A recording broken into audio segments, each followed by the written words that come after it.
Aha. Deməli, possessive case, yiyəlik halı, ismin yiyəlik halı. İsmin yiyəlik halı whose, kimin sualına cavab verir və ismin yiyəlik halı 3 formada düzələ bilər. Apostrof s, tək isimlərlə, s apostrof, cəm isimlərlə, of isə əsasən cansızlarla. Canlıların da yiyəlik halını ofla düzəldə bilərik. Məsələn, nümunə versək, apostrof s ait. The dog. Apostrof s-imizi qoyduq. Nəyə görə? Çünki the dog təkdədir, tək isimdir. Yiyəlik halı apostrof s-ilə düzəlir. The dog's bone. İtin sümüyü. Daha sonra, əgər desək ki, the dogs itlərin sümüyü, o zaman the dogs qabağından apostrof atırıq. Buradakı s bizim larlərimiz, cəm şəkilçimizdir. Bu apostrof da yiyəliyi göstərir. The dog's bone. Burada da oldu. İtlərin sümüyü. Və yaxud da ki, bunu ofla düzəldə bilərik. Ofla düzəldəndə necə olur? Söz sırası yerini dəyişir. Yəni, yazırıqsa ki, itlərin sümüyü və ofla qururuqsa, söz sırası dəyişir. Bununla bu yerini dəyişir. Birinci sümük sözünü yazırıq. The bone.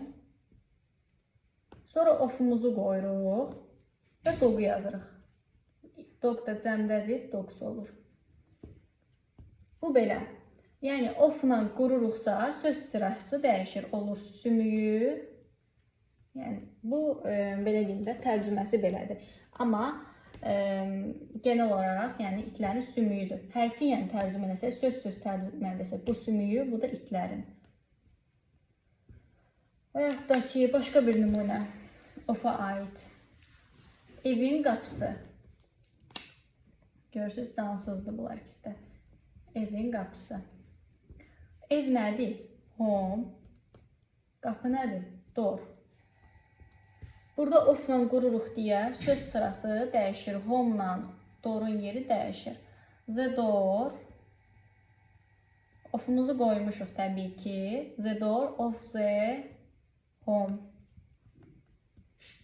Gördüyünüz kimi home gəldi bura. The door da gəldi bura. Söz sırası yerini dəyişdi. Daha sonra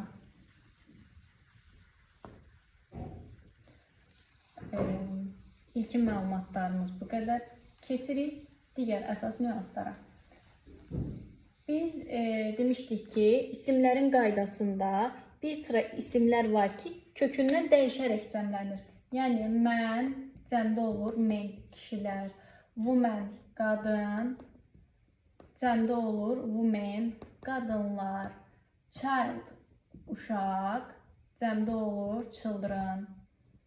Daha sonra mouse, siçan, cəmdə olur, mice. Goose, qazlar, cəmdə olur, geese. Tooth, diş, cəmdə olur, teeth, dişlər. Daha sonra louse var. Louse, siçovuldur. Siçanın daha bir böyük formasıdır. Lice, siçovullar. Sonra ox, öküz, oxen, öküzlər. Bu isimlərin yiyəlik halı, yəni bu cəm forması apostrof s ilə düzəlir. Yəni, başqa bir rənglə göstərsək, men apostrof s, woman apostrof s, children apostrof s, mice apostrof s, geese apostrof s, teeth apostrof s, lice apostrof s, oxen apostrof s formasında. Bu belə. Bundan əlavə təki və cəmi eyni olan isimlər keçmişdik.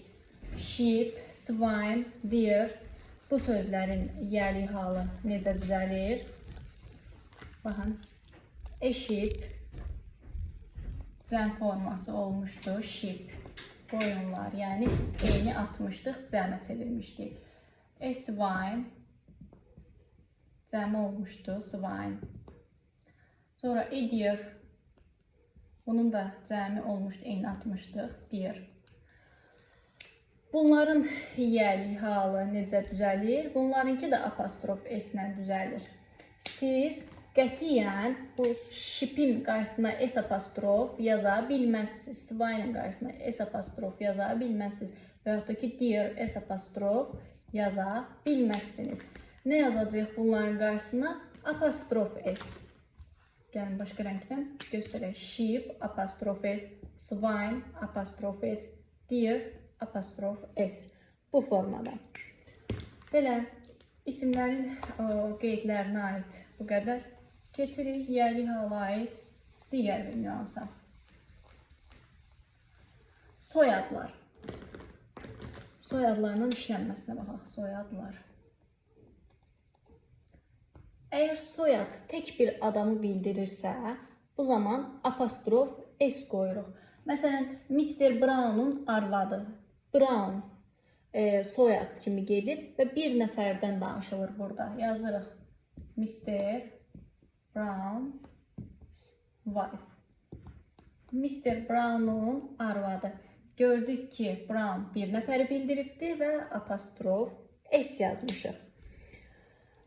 Sonra, yox, əgər bu soyadlar cəmlik bildirirsə, baxın, bunu qeyd edək, bu tək. Əgər soyad cəmlik bildirirsə, yəni soyad bütöv bir ailəni bildirirsə, məsələn, Məmmədovlar ailəsi, Nəbiyevlər ailəsi bu formada deyiriksə, S apostrofu olur. Məsələn, deyirik ki, Z Məmmədov və Məmmədovların ailəsi. Family. Gördünüz? S apostrof yazdıq. Nəyə görə? Çünki bütöv bir ailədən söhbət gedir. Bu ailənin içində də bir nəfər yox, bir neçə nəfər var. Daha sonra və əgər bir tanınmış şəxsdirsə, məsələn, və onun adı və yaxud da ki, soyadı ilə xitab olunubsa, məsələn, Dickens deyirik də, Dickens tanınmış şəxsdir, yazıcıdır. Bu zaman bunun yiyəlik halı S apostrofla düzəlir. Dickens poetry. Dickens'in şeirləri. Dickens'in şeirləri. Bu formada. Soyadlar haqqında da bu qədər. Və bəli, soyadlara aid də qısa bir qeydimiz var. Əzbər tələb edən qeydlər. Əgər testdə bizim qarşımıza The King, The Giant, Giant yazılır, The Giant və The Dragon,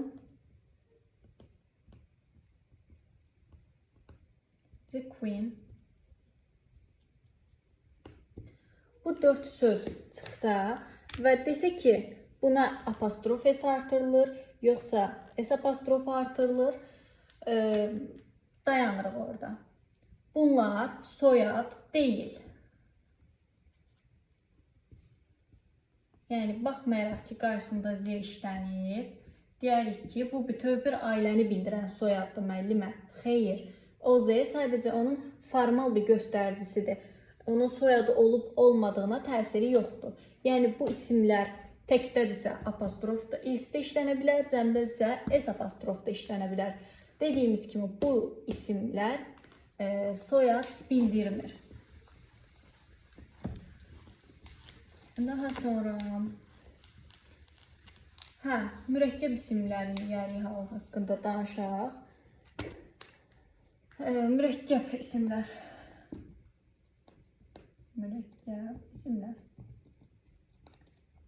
Mürəkkəb isimlərin yiyəlik halı həmişə apostrof S ilə düzəlir. Məsələn, deyirəm ki, sister in law. Gördünüz, mürəkkəb isimdir. Baldız deməkdir. Məsələn, deyirsə ki, baldızın müəllimi, sister in law sonuncu sözü artırır apostrof S-i, teacher. Bir bayaq, baldızın müəllimi deməkdir.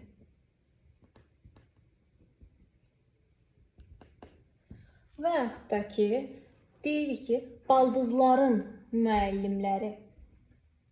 Bəs müəllim bunu necə qurarıq? Eyni. Baxmayaraq ki, burada baldızlar sözü cəmlənib. Deyirsiniz ki, hə, baldızlardır. Gedək sister-in-laws, S apostrof yazaq. Xeyr, olmaz. Olduğu kimi yazırsınız. Sister-in-laws. Laylar olsa da apostrof esimizi qoyuruq. Bu belə. Amma müəllimləri deyilsə, bunu cəmləndirə bilərik. Yəni, yəlik halla işimizi qutardıq. Onun qarşısındakı ismi təkdirsə tək, cəmdirsə cəm formasında yaza bilərik. Ona bir problem yaratmırıq. Teachers. Gördük. Dediyi baldızın müəllimi sister-in-laws apostrof S-lə. Yenə baldızların müəllimləri deyirik apostrof S-lə. Qarşısındakı isimlənsə bizim işimiz yoxdur. Sonra görək hansı mövzu gəlir. Aha. İsimlərin bir şəxsə və yaxud da ki, bir neçə şəxsə aid olduğunu necə göstəririk? Gəl onu da izah edək.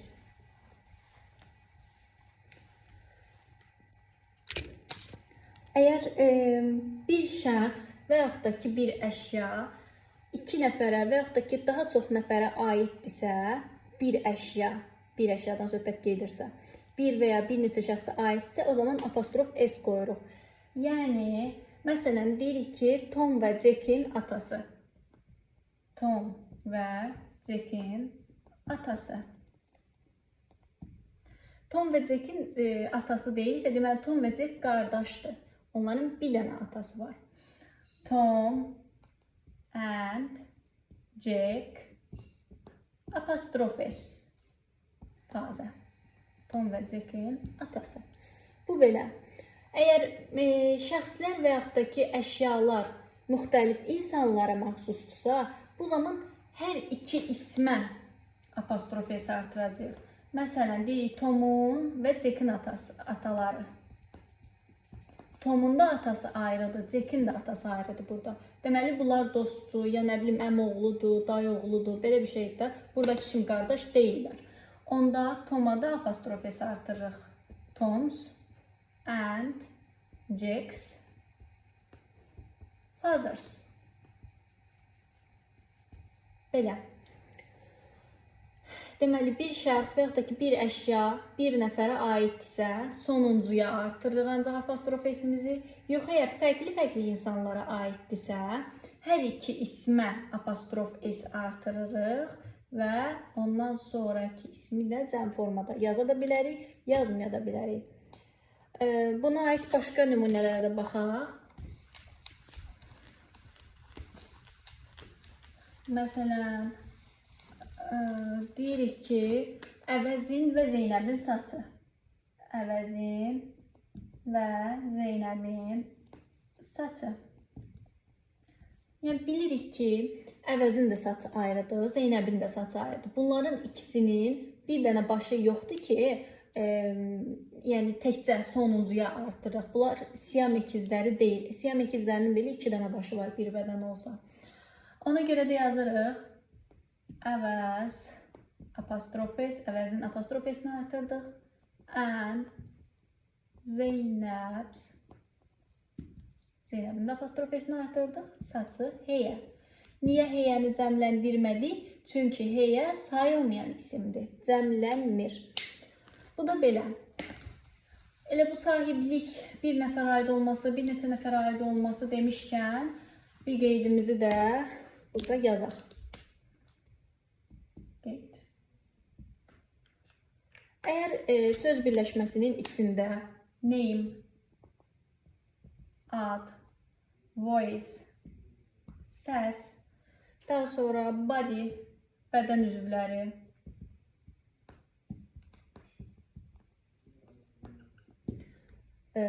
varsa, bunlara, bu isimlərə, yəni bunların adları olan söz birləşməsində hər bir ismə ayrı-ayrı apostrof S qoyuruq. Niyə? Məntiqi cəhətdən desək ki, məsələn, deyirik bacının və qardaşın adı. Bunların adı bir dənə deyil ki, biz sonuncuya artıraq. Gəlin nümunə üzərində göstərək. Brother and sister name. Ad. Düzdür? Ad. Biz deyək ki, gedə bilən sisterə s qoyaq, apostrof s qoyaq, brazaya qoymayaq. Qətiyyən bu fikir yanlışdır. Çünki bacı ilə qardaşın bir dənə adı olmur. Hərəsinin ayrı adı olur. Deməli, sisterə apostrof s qoyduqsa, qardaşa da apostrof s qoyuruq. Və yaxud da ki, deyirəm, Ayla and Ayan, bir dənə də voice, səs. Bu sözü yazırıq. Ayla ilə Ayanın hərəsinin öz ayrı-ayrı səsi var. Yəni, təkcə bura Ayans yazsaq, Aylanı boş saxlasaq, səhv olar. Çünki Ayla ilə Ayanın bir dənə səsi yoxdur ki, ona görə Ayanın da apostrofesini, yəliyini qoyuruq, Aylanın da apostrofesini, yəliyini qoyuruq. Və yaxud da ki, body, bədən üzvlərindən, bayaq qeyd elədiyi əvəzlə Zeynəbin saçı. İndi də belə qeyd edək. Aysu and Ayşən Ice. Aysu ilə Ayşənin bir dənə gözü yoxdur ki, biz təkcə Ayşəni apostrof s artıraq, Aysunu boş qoyaq. Bunların gözləri fərqli-fərqlidir. Ayşəns Ice, Aysuya da bir dənə artırıq, Aysus Ice. Bu formada. Bu qeydimiz də belə. Sonra keçirik başqa bir nüansa.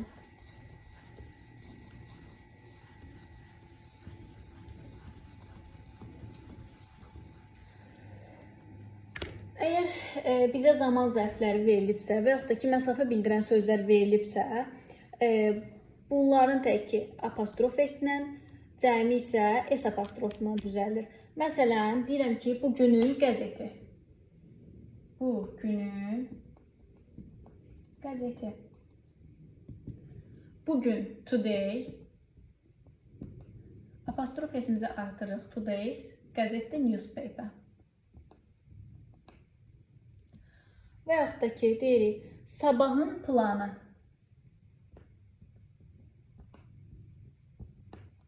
Sabah, tomorrow. Apostrof s-imizi atdıq və plan. Tomorrow's plan. Sabahın planı. Gördük, bunlar onsuz da bugün, sabah, nə bilim, keçən ay, keçən həftə, keçən gün bu kimi sözlərlə rastlaşanda apostrof s-imizi qoyuruq. Çünki məna cəhətdən də təklik bildirir. Və yaxud da ki, deyirik, a day's travel. A day görürük, təkdir. A day's travel. Bir günlük səyahət.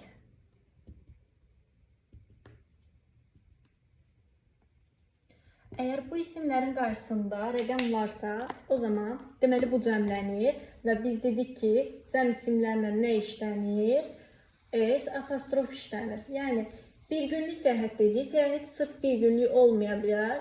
Tutaq ki, 5 günlük yazırıq da. 5 varsa, days'imiz cəmlənir, days, travel. Bunun biz apostrofunu hardan qoyaq? 5'dır, cəmdir, days sözü də var. Deməli, apostrofu belə S-in qabağından atmalıyıq. S apostrof olan hissə bizim yəli halımızdır. Gördük ki, burada a day bir gündürsə apostrof s, 5 days, 6 days, 3 days isə s apostrof formasında cəmlənir. Bu da olur 5 günlük səyahət. Daha sonra məsafə bildirən isimlərə baxaq. Məsələn, kilometr, minut, dəqiqə, bu kimi. Və deyirik, 1 minute. Bura boşluq qoyacaq, apostrof s yoxsa s apostrof olduğunu müəyyənləşdirəcək. Break fasilə deməkdir. Bir də yazırıq, 2 minutes. Baxın, görürsünüz, burada one var, bir, tək bildirir. Deməli, apostrof s qoymalıyıq. Burada görürük ki, 2 minutes, 2 dəqiqə, artıq çoxdur. Cəmlik bildirir. Onda da təkcə apostrof s-in qarşısından apostrofumuzu qoyuruq. Olur s apostrof yəlik hal. Sonra ölkə adları ilə işlənməsinə baxaq. Ölkə adları ilə necə işlənir?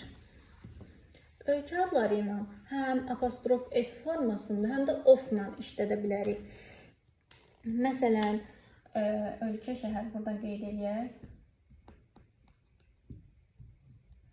Deyirik ki, Azərbaycanın paytaxtı.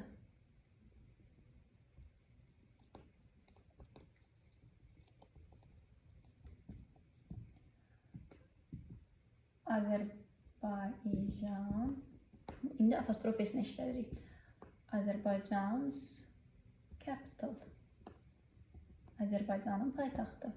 Və yaxud da biz bunu of-la da işlədə bilərik. The capital söz sırası dəyişir.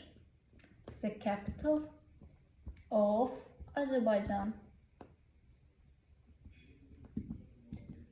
Gördüyümüz kimi ölkələrin, şəhərlərin yerlik halı həm apostrof S-lə, həm də of-la düzələr. Heç vaxt S apostrofla düzələ bilməz. Çünki biz ölkələri, şəhərləri cəmləndirə bilmərik. Daha sonra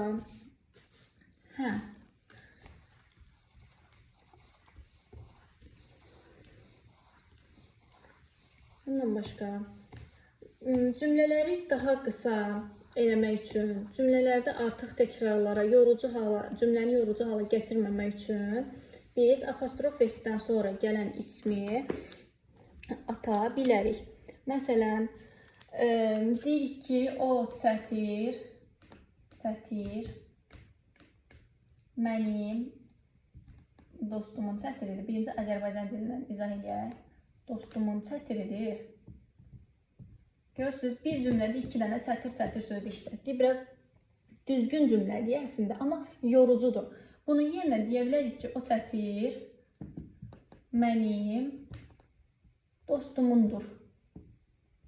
Və onsuz da bilirik də, biz burada çətirdən danışırıq da, dostumun olan çətirdir. İngilis dilində də eyni bu formada işlədirik. This, that, o, that. Nəyə görə that? Çünki çətir. İsimimiz təkdədir. That umbrella is my friends. Apostrof S. Təbii ki, bunun qarşısında friends, umbrella da yaza bilərdik. Amma dediyimiz kimi təkrara yol verməmək üçün, yorucu olmaması üçün umbrellanı silirik. Bu çətir mənim dostumundur. Və yaxud da ki, biz indi apostrof S-dən danışırıq deyə apostrof S-lə qurduq cümləni. Biz buradan apostrof S-i də atıb sadə cümləmizi qura bilərdik. That umbrella is my friend. Yenə eyni tərcüməyə gələcəkdik. Sadəcə əgər belə bir cümlə verilibsə və deyirsə bunu qısalt, təbii ki, biz umbrella sözünü atıb təkcə apostrof S-li ismi cümlədə saxlaya bilərik. Daha sonra sənət peşə adları ilə işlənən isimlərə gələk.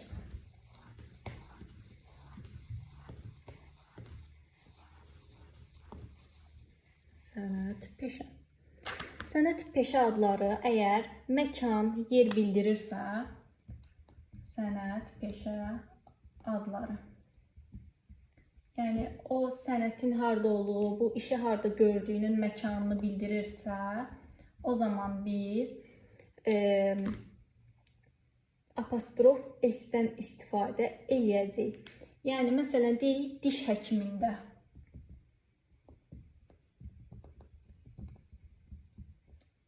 At the dentist. Apostrof S-imizi qoyduq. Sonra, əgər deyiriksə, əczaxanada, yəni aptekdə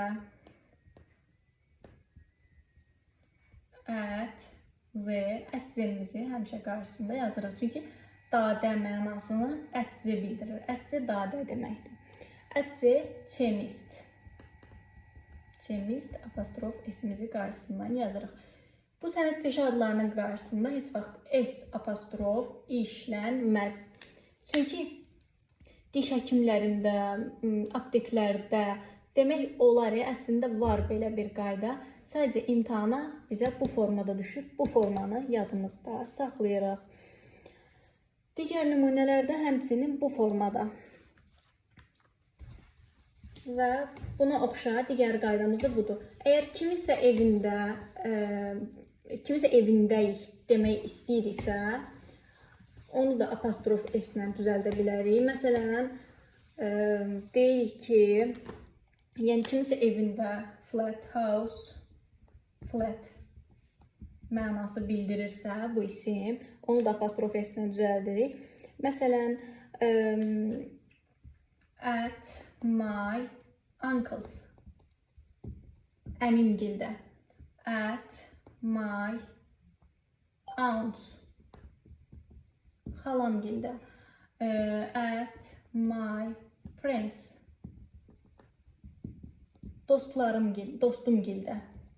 Bu formada apostrof S ilə düzəldirik. Bəs hardan bilərik ki, bu mənzil, ev, yəni gildə mənasını verir? Yəni bu gildə deməkdir də.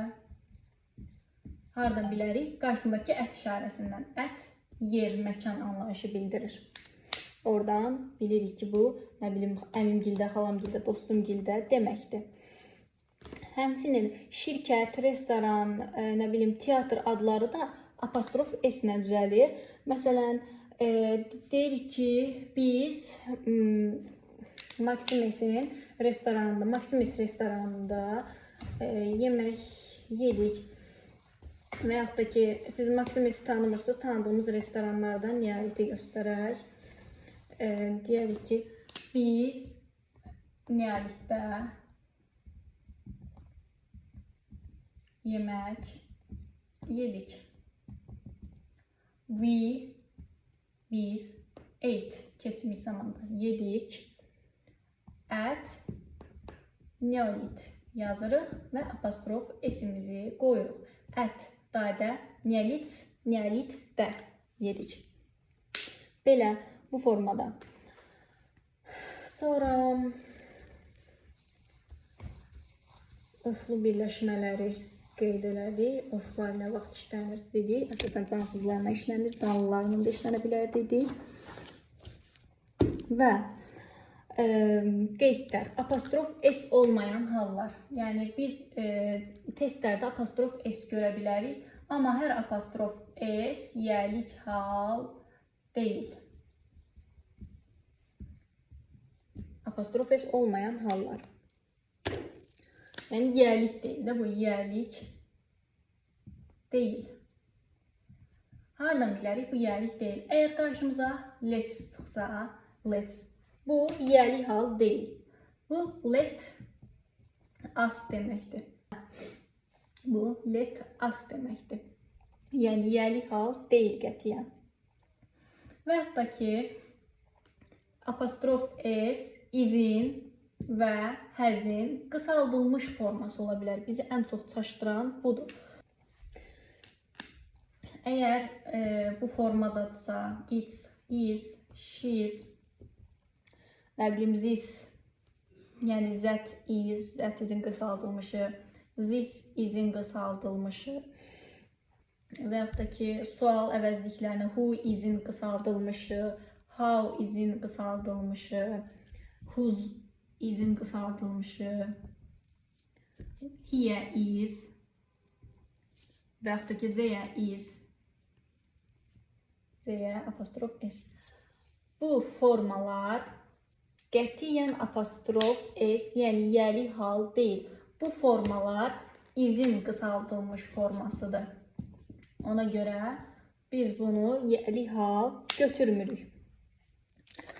Bəs həzi necə tapırıq? Həmçinin izə də aiddir, yəni bu qaydalar. Əgər apostrof S verilib də, düzdür, biz tapa bilmirik ki, bu apostrof S-dir, yoxsa is həzin qısaldılmış formasıdır. Əgər apostrofdan sonra eyan artiklı varsa, bunu əzbərləyirik. Qot varsa, yəni həz qotda və yaxud da ki, apostrof S-dən sonra sifət, zərf gələrsə, daha sonra feili sifət gələrsə, feili sifət də yəni nədir? To, üstəgəl feil, feil üstəgəl ing ola bilər. Bu formalar. Və yaxud da ki, Apostrof S-in özündən sonra yiyəlik hal gələrsə və əvəzlik gələrsə, bu yiyəlik hal deyil. Məsələn, deyirsiniz ki, apostrof S-dən sonra yiyəlik hal və apostrof S, üstəgəl apostrof S cümlə bu formada gəlib. Ola bilər belə şey? Xeyr, ola bilməz. Deməli, bunun biri bu izdir və yaxud da ki, həzdir, bu apostrof S. Bu da yiyəlikdir. Yəni, iki dənə yiyəlik belə dalbadal formada gələ bilməz. Bu da belə, bunu əzbərləyirik təbii ki, bu əzbər tələb edir. Apostrof S-dən sonra en, qot, sifət zərf, feil sifət, yiyəlik hal, əvəzlik gördüksə, bu variantı atırıq. Çünki o apostrof S yiyəlik hal deyil. O, izin, həzin qısaldılmış formasıdır. Daha sonra yekunlaşdırırıq.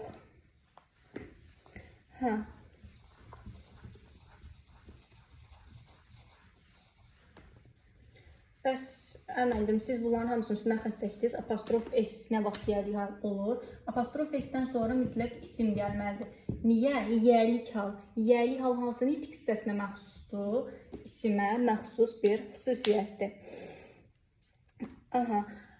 Və əgər apostrof S-dən sonra to-be'nin formaları əmizar, apostrof S-dən sonra am, is, are, was, were, have, has, had gələrsə, bu yiyəlik haldır. Yiyəlik haldır.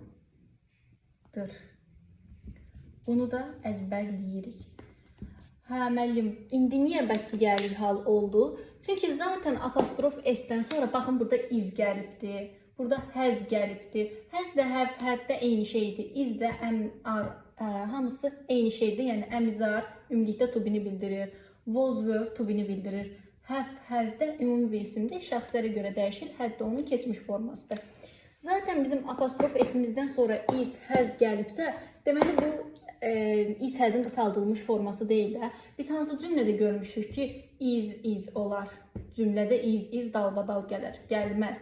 Deməli, bunun bir apostrof S yiyəlik halıdır. Bundan sonra da bir dənə iz gəlib olub cümləmizin xəbəri. Belə uşaqlar, yiyəlik hal haqqında bu qədər.